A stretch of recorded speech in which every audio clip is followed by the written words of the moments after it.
बिस्मिल्लाहिर्रहमानिर्रहीम। अस्सलाम वालेकुम। नई नवेली हुकूमत के नए नवेले वज़ीर मुमलिकत बराए पेट्रोलियम मुसद्दिक़ मलिक ने आज कौम को बताया कि उनकी हुकूमत के पास जहर खाने के भी पैसे नहीं हैं। हुकूमत के इस एक जुमले ने जहनों में कई सवालात खड़े कर दिए। ये इस हुकूमत के वज़ीर का बयान है जिन्होंने अभी जुम्मा 8 दिन पहले मन्नतों तरलों से चलती चलाई इमरान खान की हुकूमत ख़त्म कराई और इस दावे के साथ मनसब संभाला कि मुल्क में महंगाई ने आम शहरी की कमर तोड़कर रख दी है। उसी आम शहरी को रिलीफ देने के लिए संभाली गई हुकूमत अब हद दर्जा तकलीफ पर उतर आई है। एक जुम्बिश कलम से फी लीटर पेट्रोल की कीमत में 30 रुपए का इजाफा कर दिया और अब सुना है, जी हाँ सुना है कि IMF के हुक्म पर 1 जुलाई से बिजली का बुनियादी टैरिफ जो कि 16 रुपए के आसपास था उसमें मजीद 8 रुपए इजाफा करने जा रहे हैं और इस तरह जो बुनियादी टैरिफ है बिजली का वो 24 रुपए का हो जाएगा। जुल्म के पहाड़ तोड़ने के बाद भी दर्जन से ज्यादा जमातों पर मुश्तमिल ये हुकूमत बज़िद है कि वो आवाम को रिलीफ देने के लिए आए हैं। हुकूमत के पास जहर खाने के भी पैसे नहीं हैं मगर उनके बैरूनी और अंदरूनी दौरे ख़त्म होने का नाम ही नहीं लेते। हुकूमत के पास जहर खाने के पैसे नहीं हैं मगर सरकारी वसाइल पर जलसे रोज़ाना की बुनियाद पर हो रहे हैं। हुकूमत के पास अगर जहर खाने के भी पैसे नहीं हैं और महंगाई करना इतना ही नागुज़ीर है तो पेट्रोल को 30 रुपए लीटर महंगा कर दिया और अभी मज़ीद महंगा करने जा रहे हैं। तो आम सा सवाल, जी हाँ सादा सा सवाल ये है कि जो सरकारी अशराफिया है जिनकी तनख्वाहें लाखों रुपए में हैं उनको मुफ्त पेट्रोल क्यों मिलता है? जजेस, ब्यूरोक्रेट्स और तमाम बड़े इदारों के अफसरान हों, सारों को मुफ्त पेट्रोल की सहूलत मौजूद क्यों है? आम शहरी की तरह हमारी सरकारी अशराफिया अपनी पॉकेट से, जी हाँ अपने पल्ले से पेट्रोल डलवाकर अपने दफातर में क्यों नहीं आती जाती? 10-10 लाख रुपए सरकारी तनख्वाह लेने वाला भी अगर 10-20 हज़ार रुपए कमाने वाले आदमी का खून निचोड़ कर अपनी गाड़ी की टैंकी में पेट्रोल डलवाता है, अपनी टैंकी को फुल कराता है, तो यकीन जानिए इससे बड़ा जुल्म और कोई नहीं और इस जुल्म को अब ख़त्म होना चाहिए। नाजरीन, इसी फूड फॉर थॉट के साथ मैं आज के पैनलिस्ट आपके सामने रखूंगी। आलिया हमजा मुझे ज्वाइन कर रही हैं, ऑपोजिशन से पाकिस्तान तहरीक इंसाफ को रिप्रेजेंट कर रही हैं। अस्सलाम वालेकुम, खुश आमदीद। मुझे शहला रज़ा साहिबा ज्वाइन कर रही हैं, हुकूमत में हैं, रहनुमाए पाकिस्तान पीपल्स पार्टी की। मुझे ज्वाइन कर रहे हैं जी अमार मसूद साहब, सीनियर जर्नलिस्ट हैं, सीनियर तज्जियाकार हैं। तीनों मेहमानों को मैं खुश आमदीद कहूँगी, बहुत बहुत शुक्रिया ज्वाइन करने के लिए। एक दफ़ा फिर याद करा दूं, आप लोग ये देख कर के टीवी पे परेशान ना होइएगा कि शायद मुझे नून लीग नहीं मिली, ऐसा नहीं है। पाकिस्तान तहरीक इंसाफ ने ये डिसाइड किया हुआ है, ये उनकी तरफ से बाकायदा तौर पर ये कंडीशन आती है कि हुकूमत का एक शख्स, चाहे वो पाकिस्तान पीपल्स पार्टी से हो, चाहे वो MQM से हो, चाहे वो PMLN से हो, एक टाइम पर एक शख्स के साथ वो पैनल में बैठेंगे। लिहाजा आज मैंने नून लीग से ज़्यादा बेहतर पाकिस्तान पीपल्स पार्टी को बुलाना समझा। सो आप तीनों के लिए एक दफ़ा फिर से मैं खुश आमदीद आप लोग को कहूँगी और ये याद दहानी भी कराना चाहती हूँ। नून लीग का मौक़िफ़ हम कल ले लेंगे, आज हुकूमत तो है ही हमारे पास, चाहे मुत्तहिदा हुकूमत ही क्यों ना हो। मैं स्टार्ट करूँगी मुत्तहिदा हुकूमत से ही। शैला रज़ा साहिबा, सिंध में आपकी गवर्नमेंट, विफाक में आपकी गवर्नमेंट, अगर जहर खाने के भी पैसे नहीं थे शैला रज़ा साहिबा, तो क्या खाने के लिए आप लोगों ने हुकूमत संभाली थी? अच्छा, सबसे पहले बेनिश, हमने कभी भी कोई कंडीशन नहीं रखी। वही पार्टीज़ जो अब हमारे पास आ गई हैं उनसे भी रिप्रेजेंटेशन होती थी, तज्जिया निगार भी होते थे, PTI भी होती थी, लेकिन हमने कभी कंडीशन नहीं रखी। हाल ही में मेरे साथ एक पैनल में पहले शेख रशीद को सोलो लिया, फिर अतहर काज़मी थे, फिर इसके अलावा PTI का एक बंदा था और मैं मासूम थी, लेकिन हमने उधर भी आवाज़ बुलंद नहीं की। चलें, अच्छी बात है कि ये अपनी कंडीशन इस मासूमियत पे हम मर जाएं, मान लेती हैं। तो अब आ जाते हैं, नहीं असल में शैला साहब PTI के साथ सोलो नहीं ना कर सकते, डिस्कशन तो पैनल में ही होगी ना, मेरा फॉर्मेट नहीं है सोलो करने का, इसीलिए फिर मुझे मानना पड़ता है, क्या करें। नहीं मतलब उसमें शेख रशीद भी थे, अतहर काज़मी भी थे, PTI का भी एक बंदा था और एक मैं थी। ठीक है, मैंने फिर भी शोर नहीं मचाया क्योंकि आपको जवाब तो सवाल का ही देना है। तो मैं ये कहना चाहती हूँ कि बिल्कुल पैसे नहीं है, ये सबको मालूम है। पाकिस्तान डिफ़ॉल्ट की तरफ जा रहा था। ये जो माहिदा है जिसकी बुनियाद पर 30 रुपए बढ़ाए गए हैं, और पहले तो यह है कि इसको निकलवा के देखा कि इस वक्त मौजूदा गवर्नमेंट ने कोई नया माहिदा अभी तक IMF से नहीं किया है। ये इनके सख्त शराइत का माहिदा था जिसका तरफ इशारा इनके फाइनेंस मिनिस्टर ने आते ही किया था कि बड़ी कड़ी शराइत पर माहिदा किया है, पीपल्स पार्टी ने ऐसा नहीं किया था। और ये इनकी माशी पॉलिसी थी जिसमें कभी कोई जो है बुनियाद नहीं रखी गई कि क्या माशी पॉलिसी है। एक के बाद एक तजर्बा किया, ये मेरा नहीं, इनके फाइनेंस मिनिस्टर का बयान है इनकी हुकूमत जाने के बाद। तो डिफ़ॉल्ट की तरफ इसलिए जा रहा था कि इन्होंने जो माहिदा किया ये उसे पूरा नहीं कर रहे थे। इन्होंने माहिदा किया कि हम इतना इतना कीमत बढ़ाएंगे, उनको बढ़ा नहीं रहे थे। सेकेंडली, ये जो आपने बिजली की कीमत की बात की, ये इन्होंने फ्यूल चार्जेस की मद में भी एक माहिदा किया हुआ है, जिसकी वजह से ये बिजली की कीमतें ऑटोमेटिकली इन्हें बढ़ानी पड़ेंगी।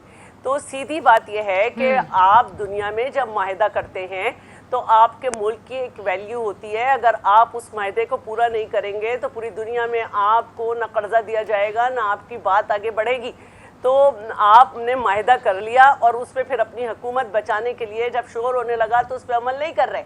अगर मैं गलत कह रही हूँ तो मैं कहूँगी कि हुकूमत के लोग जो है ना, ये जो माहिदा हुआ था IMF से, किस तारीख को हुआ था उसको निकाल के दिखाएं कि इन्हीं के माहिदे को भुगत रहे हैं हम। रही बात जहर खाने के पैसे नहीं है, तो इसका मतलब है कि हम नहीं चाहते कि हम फजूल कोई करें इस तरह की बात। आप निकाल के देख लें, आप निकाल के देखें कि इस वक्त आपको पता चल जाएगा कि हुकूमत क्या फजूल खर्चियाँ कर रही है, क्या कर रही है। बड़ा शोर मचाया था कि उम्रे पे हुकूमत के पैसों से जा रहे हैं, सब ने कहा कि नहीं जी अपने पैसों से जा रहे हैं। रही बात वज़ीर ख़ारजा की, तो वज़ीर ख़ारजा को तो जाना होता है। अब कुछ लोग वज़ीर ख़ारजा रहे, पहले भी रहे, अगर वो रिजल्ट नहीं दे सके और इस वक्त रिजल्ट आ रहे हैं तो ये फिर चीखें तो बनती हैं। ठीक है शैला बीबी, आप मेरे लिए बहुत काबिल एहतराम हैं। यूटिलिटी स्टोर पे भी आप ये जानती हैं, पर्सनली भी I really respect you a lot because of your political stance. लेकिन बड़ी माजरत के साथ आज आपने मुझे थोड़ा मायूस किया, क्योंकि आज आपने भी मुझे वही लॉजिक दिया जो PTI देती थी कि पिछले हुकूमतें ये करके चली गई। आज भी आपने बोला कि जो कुछ भी हो रहा है वो पिछली हुकूमतों का ही है। आप ये कह रही है ना कि पिछले माहिदे करके गई। आ गया जब तक आप माहिदे के पाबंद हैं आपको ये करना पड़ेगा, लेकिन सेकंड साइड से आपको रिलीफ भी देना होगा, जो कि दिया जा रहा है। ठीक है जी। आलिया हमजा साहिबा, आपकी इतनी ख़राब परफॉर्मेंस थी, या मैं क्या कहूँ, इतनी कमाल परफॉर्मेंस थी कि आप अपनी ऑपोजिशन के लिए, जो कि आप हुकूमत में आ गए, आप उनके लिए जहर खाने के भी पैसे नहीं छोड़ के गए। मतलब क्या कहूँ इसके ऊपर आपको मैं। बिस्मिल्लाहिर्रहमानिर्रहीम। भी ने सबसे पहले तो मैं कहूँगी कि बस क्या कहूँ, इनको जहर के लिए भी ना जहर भेज देना चाहिए, पैसे नहीं देने चाहिए, वो भी लूट कर खा जाएंगे। एनी हाउ, इनकी बात का मैं जवाब दे दूँ, जो ये बात करी है ना लॉजिक से मैं जवाब दे दूँ। इम्पोर्टेड हुकूमत के पास जहर खाने के पैसे नहीं है, लेकिन they can spend million on the newspapers और TV एड्स देने के, आधे आधे सफ़े के एड्स देने के। इनके पास जहर खाने के पैसे नहीं है, लेकिन इनका वो जो मुंशी वजीर खारजा है ना, वो आधे दुनिया के दौरे के ऊपर निकला हुआ है। इनके पास जहर खाने के पैसे नहीं है, लेकिन इन्होंने 8.9 मिलियन जो अफ्तारियों के ऊपर, अफ्तार डिनर्स के ऊपर स्पेंड किया है। इनके पास जहर खाने के पैसे नहीं है, लेकिन 200 मिलियन ये बार कौंसल्स को देने को तैयार है। इनके पास जहर खाने के पैसे नहीं है, लेकिन वजीर आजम हाउस के लिए स्विमिंग पूल की रेनोवेशन के लिए 75 मिलियन जारी हो चुका है और उसका काम हो चुका है। हर दफ्तर वहां पर वफाक के अंदर, हर घर वहां पर मिनिस्टर का, उसकी दोबारा से रेनोवेशन हो रही है। कहे तो मैं उसके भी आपको निकाल कर दिखा दूं। उनके नए नए बाथरूम्स बन रहे हैं, उनके नए नए ऑफिसेस बन रहे हैं, लेकिन इनके पास जहर खाने का पैसा नहीं है। अब मैं 2-3 चीजें बीबी के लिए जो इन्होंने कहा है, इंटरेस्टिंग चीज ये नहीं है।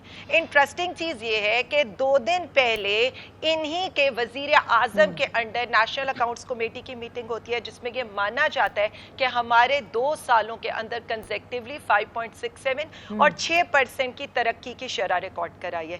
मरियम औरंगजेब बीबी आकर यहाँ पर एक्सेप्ट करती हैं कि पेट्रोल और डीजल की मद के अंदर हमने 30 से 60 रुपए की सब्सिडी अवाम को दी है। बिलावल साहब वहाँ पर अमेरिका में बैठ के तस्लीम करते हैं कि दौरा रूस भी हमने बिल्कुल ठीक किया था।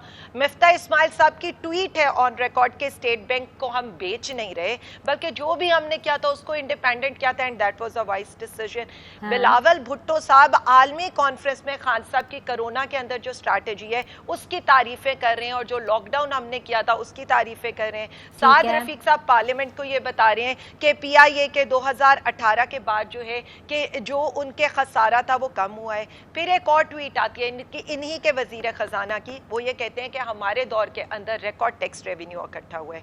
IMF के प्रोग्राम की तोसी के लिए भी ये दरख्वास्त दे लेकर टेक्निकल मामलात के ऊपर सारी डिस्कशन कर रहे हैं। अभी एसेट रिकवरी नैब की भी आज की जो डिटेल आई है, 17 सालों के अंदर जो रिकवरी हुई है वो तकरीबन कोई 294 अरब की हुई है, और हमारे इन 3 सालों के अंदर 400 अरब की है। सारी बातों को मान रहे हैं, उसके बाद आपने एक महंगाई के लिए तो हमें निकाला था, तो महंगाई भी आप कंट्रोल नहीं कर पा रहे। यूटिलिटी स्टोर में आटा आपने महंगा कर दिया है, मुर्गी आपने महंगी कर दिया है, लोड शेडिंग 10 से 15 घंटे हो रही है। वो जो हमें ये सुनाते थे ना, ये आपने मुझे इतनी लंबी लिस्ट बताई आलिया, पॉइंट आ गया है, लेकिन फिर भी आप जहर खाने के पैसे नहीं छोड़ के लास्ट आ गया आपका पॉइंट। फ्यूल जी नहीं जी हाँ, मैं यही तो कह रही हूँ ना, इसीलिए तो कह रहे हैं इनको पैसे ना दे, कोई इनको जहर ला दे, वो बेहतर है इनके लिए। चलिए जी, अमार साहब, उसके भी पैसे ये लूट के खा जाएंगे। ये ऐसी हुकूमतें हैं जो एक महीने के अंदर जो मुल्क का हाल इन्होंने कर दिया है। अब एक आकर कह रहे जी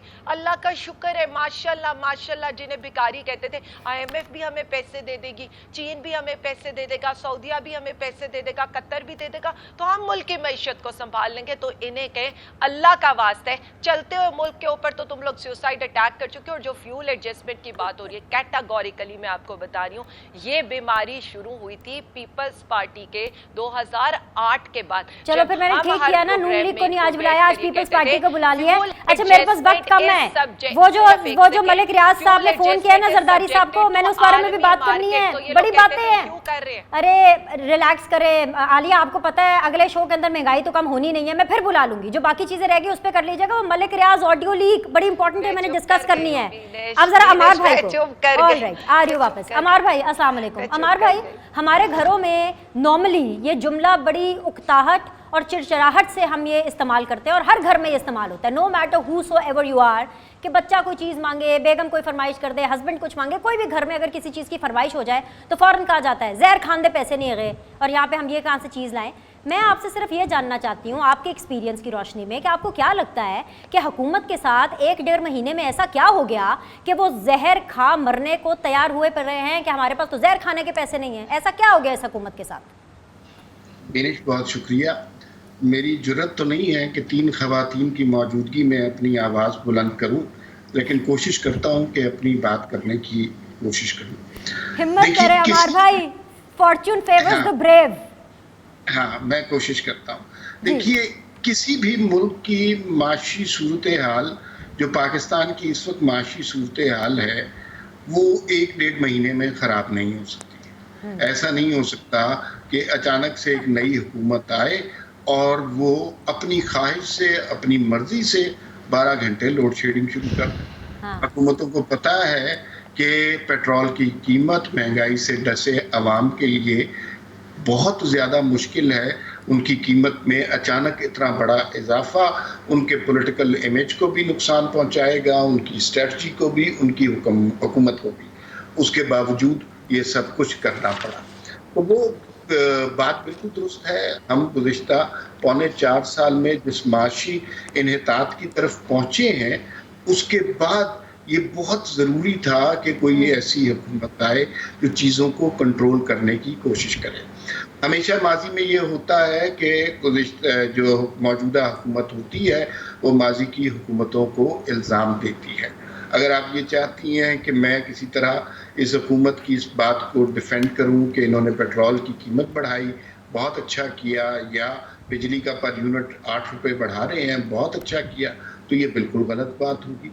ये बिल्कुल नहीं होना चाहिए। भूख से मरे आवाम के ऊपर और प्रेशर नहीं डलना चाहिए। लेकिन ये सारा कज़िया उस बात का है कि जो IMF से हमने मुआहिदा किया है, और उसके बाद जाहिर है हम इस स्टेज पे अगर इस वक्त मौजूदा सूरत हाल में ये इक़दामात ना कर रहे होते तो पाकिस्तान का हाल श्रीलंका जैसा हो जाना था। पाकिस्तान डिफ़ॉल्ट के तहाने पर अब भी खड़ा है। IMF के मुआहिदे को रिवाइव करना क्यों ज़रूरी था? अगर हम इसको रिवाइव करेंगे तभी दुनिया से हमें कुछ कर्ज, इमदाद, पैसे, ग्रांट मिलेगी, वरना नहीं मिलेगी। इमेजिन कीजिए एक लम्हे के लिए कि अगर ये हुकूमत तब्दील ना होती तो इस वक्त क्या हो रहा होता। इमरान खान साहब ने तो ये बिल्कुल नहीं मानना था कि यह उनकी गलती से हो रहा है। उन्होंने तो कहना था पाकिस्तान सबसे सस्ता मुल्क है, 2-4 गालियां देनी थी साबिक हुक्मरानों को, और लोगों को कहना था कि असल में कसूर आप लोगों का है। यही होता रहा ना, रेल का हादसा हुआ, मुसाफिरों का कसूर है, कहीं आग लग गई तो जो मरने वाले हैं उनका कसूर है।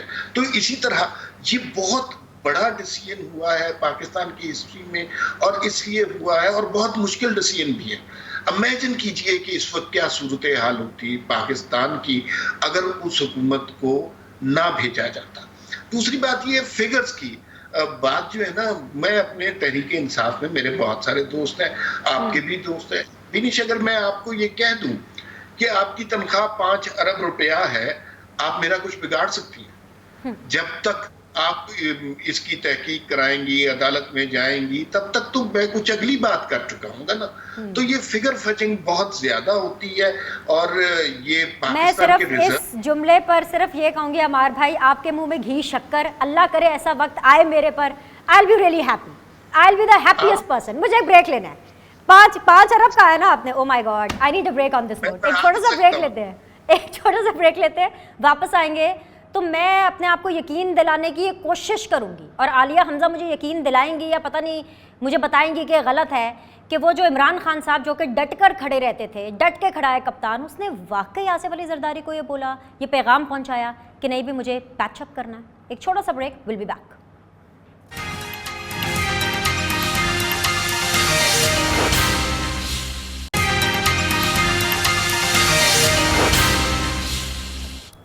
ब्रेक के बाद जो आप लोग को खुशामदीद कहते हैं, आप देख रहे हैं सीधी बात बीनर सलीम के साथ with the very dynamic panelist. मेरे साथ शहला रज़ा हैं पाकिस्तान पीपल्स पार्टी से, आलिया हमजा है पाकिस्तान तहरीक इंसाफ से, अमार मसूद साहब है इंडिपेंडेंट एनालिस्ट और जर्नलिस्ट हैं। तीनों मेहमानों को एक दफ़ा फिर से खुशामदीद रिज्यूम करते हैं अपनी डिस्कशन को। आलिया हमजा साहिबा, जो आप लोगों ने 25 मई को किया, जिस तरीके से इस्लामाबाद का आप लोगों ने हाल किया, गलत था। जिस तरह हुकूमत ने आपको रोकने की कोशिश की, आंसू गैस की शेलिंग की, वो भी बहुत ज़्यादा गलत था। मैं किसी चीज़ को जस्टिफाई नहीं कर रही, लेकिन फिर हमें यह पता चलता है कि आप लोग दोबारा लॉन्ग मार्च के लिए आना चाहते हैं। उसके लिए कभी आप कोर्ट से इल्तिजा कर रहे हैं कि आपका ये राइट है, आपको आने दिया जाए, और लॉन्ग मार्च की जो दोबारा नए वाले लॉन्ग मार्च की जो कॉल दी जा रही है, उसकी तैयारी के हवाले से मैं आपको सुनवा देती हूँ कि खैबर पख्तूनख्वा के जो CM है महमूद खान साहब, वो क्या फरमा रहे हैं और किस तरीके से तैयारी कर रहे हैं। फिर आप मुझे इसके ऊपर जवाब दीजिएगा, ज़रा सुनवाइएगा प्लीज़। जुलूस में गया था, खान साहब दोबारा कॉल देंगे तो मैं बताऊंगा जो खैबर पख्तूनख्वा की फोर्स है वो मैं इस्तेमाल करूंगा, हम नहीं छोड़ेंगे उनको किसी भी सूरत में। खैबर पख्तूनख्वा की फोर्स मैं इस्तेमाल करूंगा। एक तो आप विफाक को खड़ा कर रहे हैं, सूबे को खड़ा कर रहे हैं विफाक के अगेंस्ट, नंबर 1। नंबर 2, ये आप इतने बड़े बड़े क्लेम कर देते हैं और फिर अगर वो क्लेम पूरे नहीं होते, आपका मार्च नाकाम हो जाता है, जिसका एतराफ़ महमूद खान साहब भी कर रहे हैं, इमरान खान साहब भी कर रहे हैं, और फिर उसके बाद आप कहते हैं जी फ़ोन करके किसी को, कभी मलिक रियाज को कह देते हैं कि जी हमारा पैचअप करा दें। सर आप ऐसे बातें ना किया करें आलिया, इतने बड़े बड़े क्लेम्स ना किया करें, just go with the flow. Then फिर आपको मलिक रियाज को फ़ोन करके कहने की ज़रूरत नहीं पड़ेगी कि वो शख्स जो कि आपकी बंदूक की नशिस्त पे था, आप उससे पैचअप मांग रहे हैं। जी मैं सिर्फ इतनी बात बता दूं, ये सारी दुनिया आज तक अमरीकी मरासले के ऊपर यकीन नहीं करती रही, लेकिन एक ऑडियो जिसका डिनायल मलिक रियाज की तरफ से खुद आ गया, उसको हर कोई कबूल कर रहा है। वाई मलिक रियाज इमरान खान की तरफ से क्यों नहीं आया? Malik Riaz is not a political figure. Khan साहब कहें सर मैं मानूंगी, मैं चलाऊंगी, अभी चलाऊंगी। कहां किया? एक सेकंड बीनेश, एक सेकंड हॉस्टल से इमरान खान साहब इन सारी इन छोटी मोटी चीजों को उन्होंने आज तक जो उनके साथ किया गया ना, उन्होंने कभी उन बातों का, जो पर्सनल बातों का कभी जवाब देना गवारा नहीं किया। और इतनी छोटी मोटी बातों का जिसका सारा मजाक उड़ा रही है, सारे तो ये कह रहे हैं कि आइंदा ऑडियो बनाने वाले से ये कहिएगा करतूते वो स्याह, वो जो नहीं है एक शरबत करतूते स्याह, वो पिलाकर आइंदा के लिए ये ऑडियो बना लेते। उसमें खांसी काफी की गई है, कुछ क्लैरिटी के साथ करते और कुछ नया करते। ये सारे टोटके एक मिनट आलिया, हैंग ऑन, मैं आपकी पूरी बात सुनूंगी। अगर तहरीक इंसाफ के ऊपर भी एक मिनट मुझे प्लीज अलाउ करें, आप करिएगा। मैं ये सिर्फ रीइंफोर्स कर रही हूँ कि आप डिनाई कर रही हैं कि ये आप ये कहना चाह रही हैं कि ये ऑडियो जाली है, तो खान साहब ये क्यों नहीं कह रहे? आज भी तो खड़े होकर उन्होंने बात कर रहे थे ना। खान साहब डिनाई करेंगे, मैं मानूंगी, मैं उसको चलाऊंगी, और आप फिर देखिएगा मैं शैला बीबी से कैसे सवाल करती हूँ कि लोग झूठ फैला रहे हैं। जब तक खान साहब नहीं कहेंगे आलिया ये सच है। जी जी नहीं, एक second, I am a PTI spokes person, मैं उनकी पार्टी की ex MNA हूँ। मैं on the half of my party मैं इस चीज को प्रॉपरली डिनाई कर रही हूं कि ऐसी मतलब अगर ये मैं वही तो बार बार कह रही हूं कि कोई नई चीज तो ट्राई किया करे, ये घिसे पिटे ये जो स्क्रिप्टेड चीजें हैं अब बस कर जाए। मतलब हम एक चीज के ऊपर आए हुए हैं। नहीं, लेकिन क्या अपने तमाम एमएनएस को ये बताया जाता है कि मैंने किसको वॉइस नोट किया, किससे क्या मैसेज की, किससे क्या बात की? So it has to come from Imran Khan साहब। बात सुने, एक second, this is very very Imran Khan specific. और मैं इसलिए कह रही हूँ आलिया, मैं इसलिए कह रही हूँ क्योंकि हम जानते हैं आप हमें बताती रही हैं कि डट के खड़ा है कप्तान। सो ये आपकी इमेज के ऊपर बात आ रही है, छोटी बात नहीं है। और अब भी डट के खड़ा है कप्तान। ये एक सेकंड बीना शब, आपने पूरी बात कर ली। एक्चुअली मैं काफी चीजों और पे तैयारी कर चुकी हूँ। चलिए ले ले, पर मुझे जरा 2 मिनट ले ले। कप्तान डट के खड़ा है। मुझे तो ये समझ में नहीं आ रही है कि हाँ, नहीं हमें तो ये समझ में नहीं आ रही है। हमें तो वोट ऑफ नो कॉन्फिडेंस के ऊपर हमें तो ये पता था कि वोट ऑफ नो कॉन्फिडेंस यहाँ पर रिजेक्ट होगी, जब हमें इतनी ज्यादा कंफर्मेशन थी कि ये जो है जो मुनहरिफ अरकान है उनके वोट वहां पर काउंट नहीं होंगे और बाकी इनकी अददी अक्सरियत के लिहाज से ये कुछ नहीं हो सकेगा। क्योंकि अगर हमें किसी की मिन्नतें करनी होती तो वहां पर हुआ क्या था? वहां पर तो आपने देखा है डिप्टी स्पीकर ने उधर तो प्रॉपरली जिस तरह से मरासले के ऊपर उन्होंने रूलिंग देकर असेंबलियां तहलील कर दी थी, तो हमें किसी की मिन्नतें करने की क्या जरूरत थी? और उससे 2 दिन पहले खान साहब कह रहे हो जरदारी तो मेरे बंदूक की नशिस्त के ऊपर हो। मतलब ये कोई, मैं यही तो बार बार ये बताने की कोशिश करती हूँ कि हम एक अमेरिकी मरासला जिसके ऊपर नेशनल सिक्योरिटी की मीटिंग के मिनट्स हैं, एक दफा नहीं 2 दफा वो जिस चीज को विंडिकेट कर चुकी है, स्टैंप कर चुकी है, उसको मानने के लिए इफ्स एंड बट्स है। लेकिन एक ऑडियो जो आउट ऑफ नोवेयर और जो सर्कमस्टेंसेस देखें उन सर्कमस्टेंसेस में फ्लोट की जाती है, तो हम फिर बाकी मतलब कैसे इन चीजों के ऊपर यकीन कर सकते हैं और कैसे एक यूजलेस बात के ऊपर हम ये बात कर सकते हैं? यहां पर एक बंदा कह रहे हैं मैंने CIA के चीफ से नहीं मिलना, एक बंदा सुपर पावर के अगेंस्ट खड़ा है, एक बंदा कह रहे मैंने तुम लोगों की ये जो क्लाइमेट चेंज की मीटिंग है उसको अटेंड नहीं करना, वो वहां से उनकी डेप्टी स्टेट ऑफ सेक्रेटरी आती है वो उनसे मिलने को तैयार है। यहाँ पर वो एक जरदारी वो क्या उनकी मदद करेगा? यही चीज ये बिल्कुल सही कह रही है बात करना आलिया। ठीक है, आपका पॉइंट आ गया। साहब ने जो बात की है अभी छोड़ दें इसको, मेरा पॉइंट नहीं, मेरा वो हमारे साहब का एनालिसिस था। आपने कहा जो हमने किया नहीं, पर मेरा ये इंपॉर्टेंट पॉइंट है। अरे कल पूरा दिन चैनल्स पे इसके ऊपर ट्रांसमिशन चलती रही है। पर उस दिन क्या कर सकती थी? एक सेकंड, वो क्या कर सकती थी? 2 साला बच्चा जिसकी आंखों के अंदर एक्सपायर्ड टीयर गैस शेलिंग चल रही थी, एक बूढ़ा माजूर, बहुत गलत है, गलत है। मैं कंडेम कर रही हूँ और मैं उन माँ बाप को भी कंडेम कर रही हूँ जो अपने छोटे बच्चों को इतनी टॉर्चरस सिचुएशन में लेकर के आते हैं। हुकूमत को मैं कंडेम कर रही हूँ, नहीं करना चाहिए था। दूसरा, नहीं करना चाहिए था। ये हुकूमत में बैठी है, IMF का एक जो हमने निगोशिएट किया था ना कि हम इतना कुछ बढ़ाएंगे, वो जरा मुआयदा लेकर बीबी साथ बैठी और अमार साहब के साथ एक सेकंड, अमार साहब के लिए मैं ये बताना चाहती हूँ, ये लोग जो हमें कल तक पेट्रोल बम की मसाले देते थे, अवाम पर गिरने की मसाले देते थे, आज हमें उसकी फजीलतें बता रहे। मेरे पास इन यार हमें भी फिर इतना टाइम दे दे यार, ये तो कोई तरीका नहीं है। असल में आप कम अल्फाज में अपना पॉइंट बता देती हैं and I like this thing about you, लेकिन आज तो इस रात से पर्दा उठाइए शैला। मैं और अमार साहब ये शिद्दत से सुनना चाहते हैं। आप लोगों ने भी वैसे सिंध पुलिस को काफी इस्तेमाल किया है, आपने सिंध पुलिस को काफी इस्तेमाल किया है। बात कहनी है मुझे, एक तो मैं शुक्रिया अदा करती हूँ अम्मार मसूद साहब का कि आज PTI ने उन्हें हमारे खाने में डाल दिया होगा, क्योंकि जो इनका साथ दे वही ठीक होता है। मैंने नहीं डाला। बहुत शुक्रिया कि जो मैंने बातें की थी वो बात आपने सेकंड की और 3 साल 8 महीने ये रोते रहे कि हम कैसे कुछ करें, दूसरों का मलबा है और कह रहे हैं 1 महीने में हमने सब बिगाड़ दिया, जबकि हमारी तारीख ये है कि हम बेहतर हमेशा जब भी आए। अब दूसरी बात ये है शैला, मैं सिर्फ ये इस रात से पर्दा उठाइए के नाम के साथ कि बंदूक के नशिस्त से आप पैचअप वाली सिचुएशन में कैसे आए। This is one thing which I want to know, that's it. बस उसके अलावा मैं आपसे कुछ नहीं जानना चाहती। अच्छा, पहले मैं आपको एक बात बता दूं, कप्तान डट के खड़ा है लेकिन KP में बनी गाला में नहीं। कप्तान डट के खड़ा नहीं हुआ कंटेनर में, क्योंकि आलिया हमजा अकेली निकली, यास्मीन राशिद अकेली निकली और अंदलीब अब्बास अकेली निकली, ख़वातीन पता नहीं कहाँ थी, दूसरी MPA MNA पता नहीं कहाँ थे, और जो कुछ वहाँ पे हो रहा है, जो इनके लोग बात कर रहे हैं उसमें सबको पता चल रहा है कि पीटीआई में तो लोग दूसरी दफ़ा भी रॉन्ग मार्च के लिए तैयार नहीं है। ये रॉन्ग मार्च जो थी इसकी कहानी सबके सामने आ गई है। अगर इन्हें कोई मार्च करनी थी, कोई प्रोटेस्ट करना था, तो पीपल्स पार्टी से सीख लेते। तो फिर वो जहर खाने के जो पैसे आप कह रही हैं, ये इनके पास तो बहुत थे, इन्होंने बहुत कुछ चीज़ें रोकी, कैंसर हॉस्पिटल इस्लामाबाद का और कोविड के पैसे और पता नहीं क्या क्या, उससे इन्हें जहर खा लेना चाहिए। लेकिन इन्होंने अपने ज़माने में भी खुदकुशी नहीं की, जबकि कह के यही आए थे।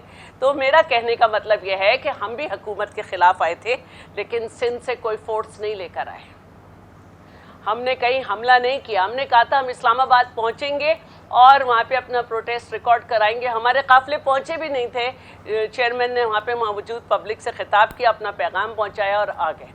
तो मैं ये पूछना चाहती हूँ, जिस तरह हमने टेंट सिटी लगाए हुए थे, जिस तरह हमने वो किया हुआ था, बनी गाला के अतराफ़ तो आप बंदे बिठा सकती हैं, आप इंतज़ाम नहीं कर सकते थे कि यहाँ से लोग गुजरेंगे, यहाँ से ये आएंगे?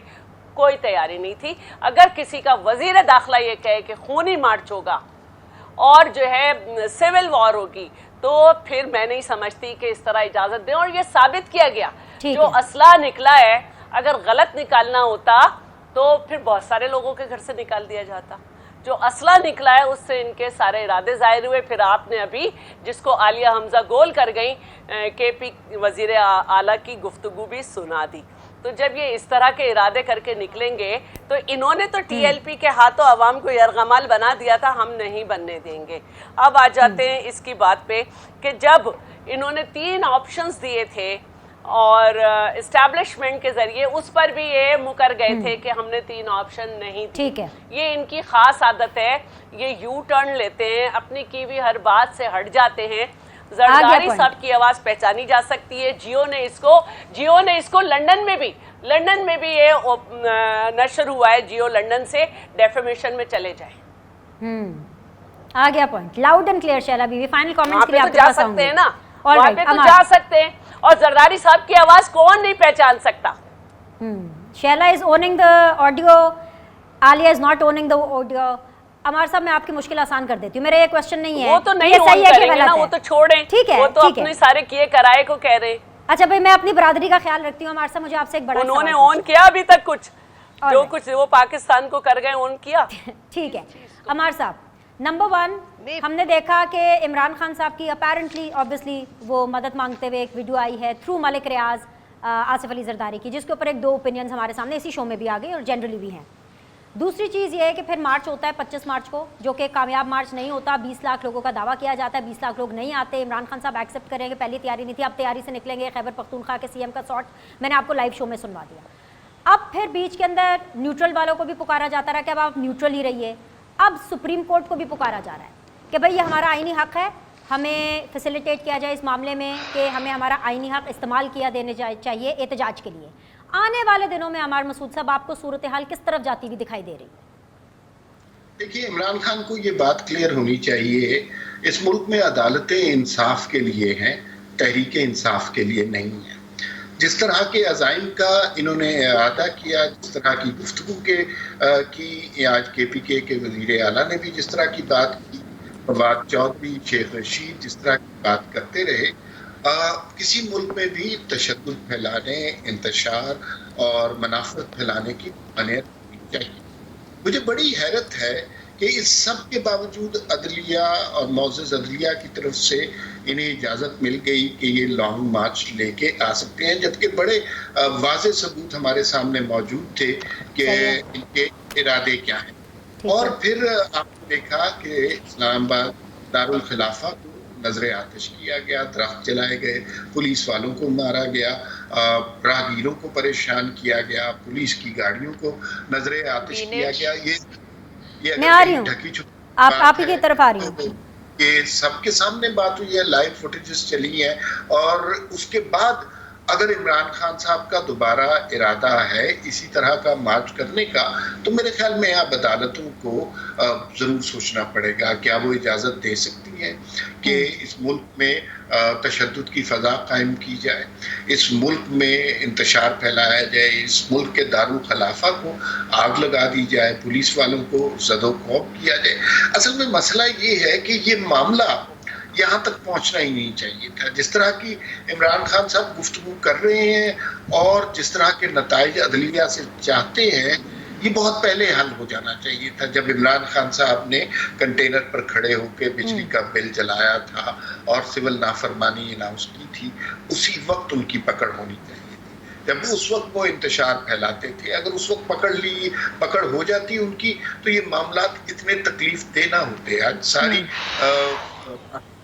इमरान खान साहब सुहाने न बने हुए थे। दूसरी बात ये है कि जो ऑडियो लीक्स की आपने बात की, इमरान खान साहब के हर मामले में दो चेहरे हैं। एक तरफ वो तालियां बजवाते हैं, नारे लगवाते हैं कि मैं IMF से अगर कर्ज लिया तो मैं खुदकुशी कर लूंगा, तालियां बज गई, नारे लग गए, उसके बाद दर करने के लिए, फिर उसके बाद ईद की नमाज के लिए ढूंढते रहता है मीडिया के इमरान खान साहब नमाज कहाँ पढ़ रहे हैं वजीर आज़म की हैसियत से।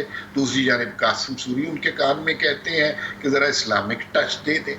इसी तरह ये जो ऑडियो का मामला है वो बड़ा वाज़ेह है और इसके बारे में बहुत सारे लोगों ने पहले भी इत्तलात दी थी। इमरान खान ने एक बड़ा ब्रेव फेस रखा हुआ है, जैसे वो किसी से डरते नहीं हैं, गिरफ्तारी उनके लिए मसला ही कोई नहीं है। लेकिन हम सब ने देखा कि वो KPK से निकलने पर तैयार नहीं है और उन्हें खदशा यही है कि उनकी गिरफ्तारी हो जाएगी।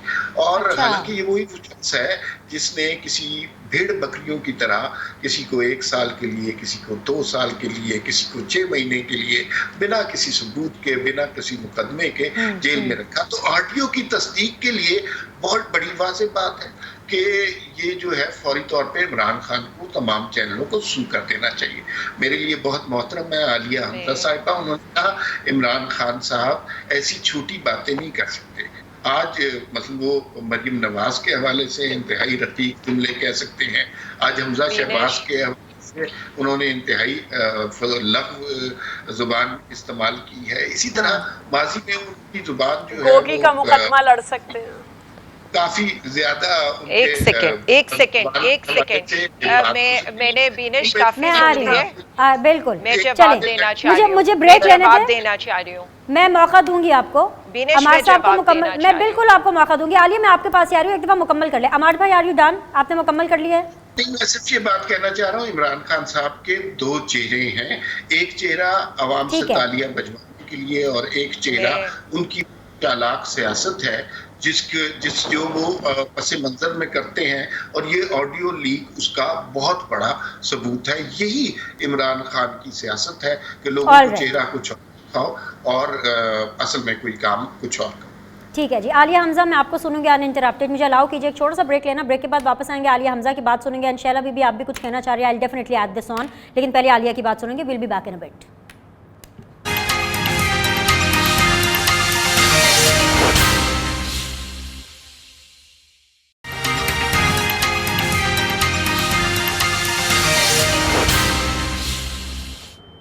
Welcome back ji. आलिया हमजा साहब रिस्पॉन्ड कीजिएगा।